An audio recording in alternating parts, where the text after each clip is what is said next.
Okay, so I did my presentation on Trump politics, and my title is The Trump Phenomenon, Understanding the Rationale Behind Trump's Voter Base. So I decided to do this kind of study because I have a lot of Trump supporting family, but I disagree with them, and we have a lot of discussions about it, and we never see eye to eye. So I was trying to figure out why that is and why we have different understandings of the truth.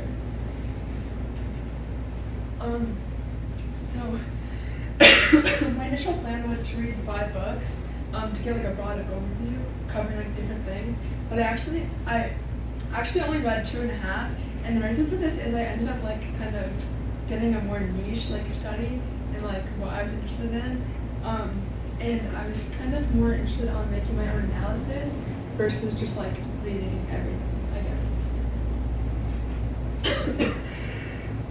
Okay, so the first book I read is Apprentice in Wonderland.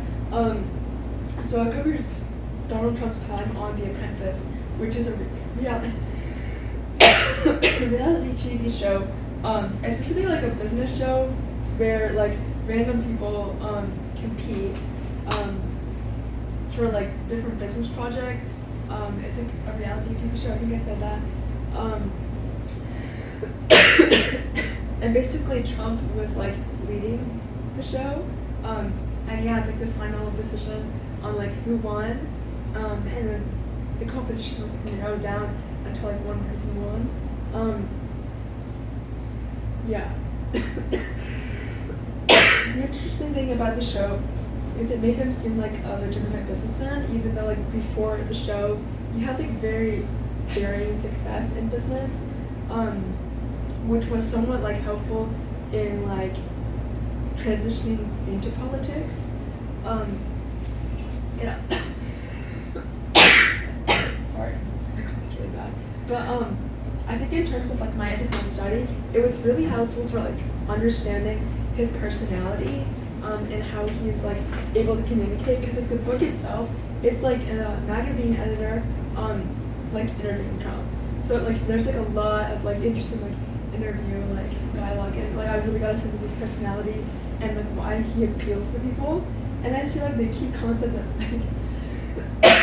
I connected from this was about respectability politics, and how this new age of the Trump right are responding to the fact that they feel, I guess, kind of controlled by this government that is kind of snobby and too formal, too bureaucratic, and so they're kind of rebelling. The interesting thing is respectability politics comes from an African American studies history scholar, Evelyn Brooks Higginbotham, that basically sorry, the way she uses it is to describe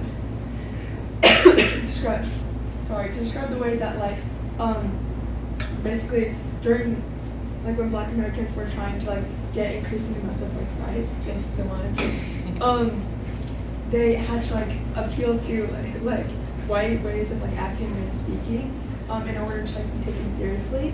But it seems this phenomenon has almost been hijacked by the right in terms of just bureaucratic overreach by the government being what the right is responding to in terms of not wanting government overreach. Okay, so the second book I read was Doppelganger, and we actually have that here. So it was written by Naomi Klein, who's a really prominent political author. She writes a lot of environmental stuff, and she has really great analysis. This was single-handedly the most influential book in terms of my study, and she explores her identity has been mistaken with another author, Naomi Wolf, who she's really interesting because she started out her career as a political liberalist. She's Naomi Wolf is a feminist. She got recognition for her feminist work, and then during COVID she became conservative, and she became radicalized by vaccine and the health policies during that time period.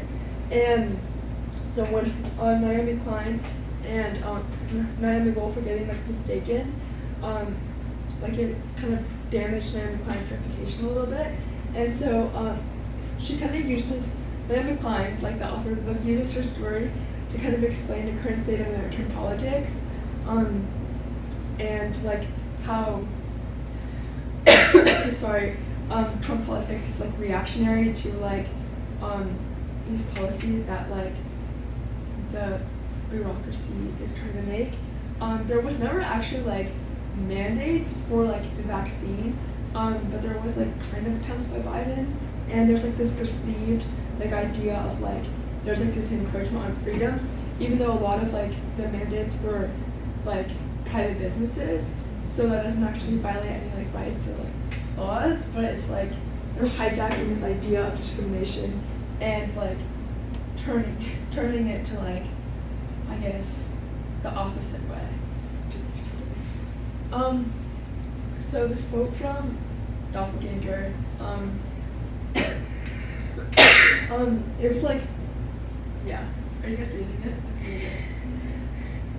William Callison and Prince Slobodian, both scholars of European politics, describe these emergent political alliances as diagonalism. They explain, born in part from transformations in technology and communication, diagonalists tend to contest conventional monikers of left and right, while generally arguing toward far-right beliefs. To express ambivalence, if not cynicism, toward parliamentary politics. So this kind of describes like this phenomenon of like anti-vaxxers and people who have these like conspiracy theory like beliefs about the American government, and why that's like increasing in the modern day, like under Trump.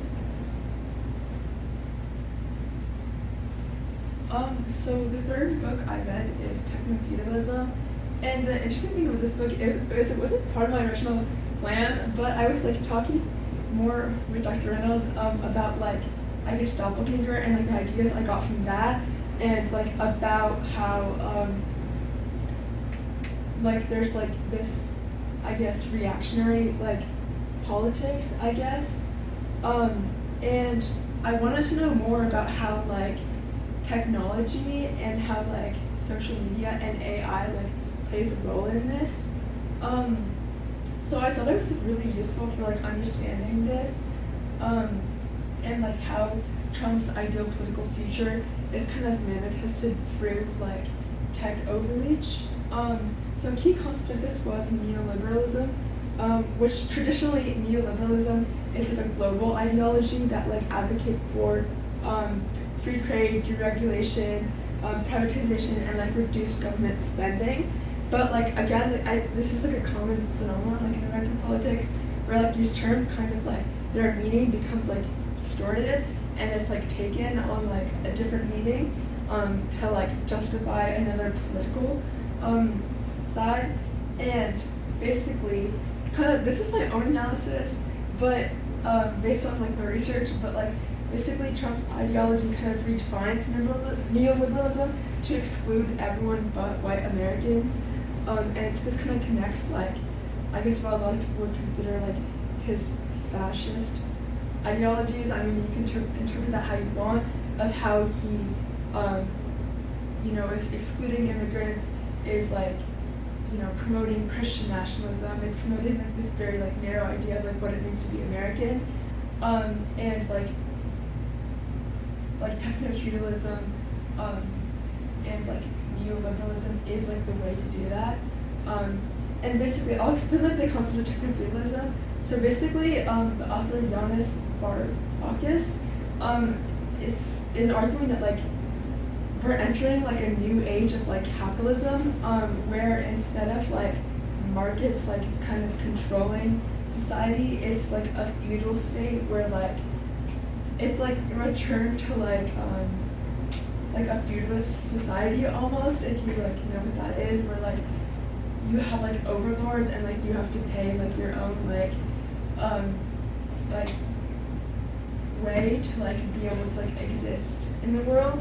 And basically what he argues is that like our, I guess, like buying into like social media and like these digital platforms, streaming services, online news, like everything is like our rent in society, and like these tech billionaires are like controlling that, and they're controlling like the flow of information. And so this kind of explains the partnership between Donald Trump and Elon Musk, and how like Trump has promised Elon Musk that he'll like kind of get rid of the government bureaucracy, or at least a lot of it, and then Elon Musk can kind of have like free reign to like, I guess, control more of like information. So the outcome, I think I gained a much firmer understanding of the bigger picture of American politics, like what influences everything, and how like there's so much connected to it.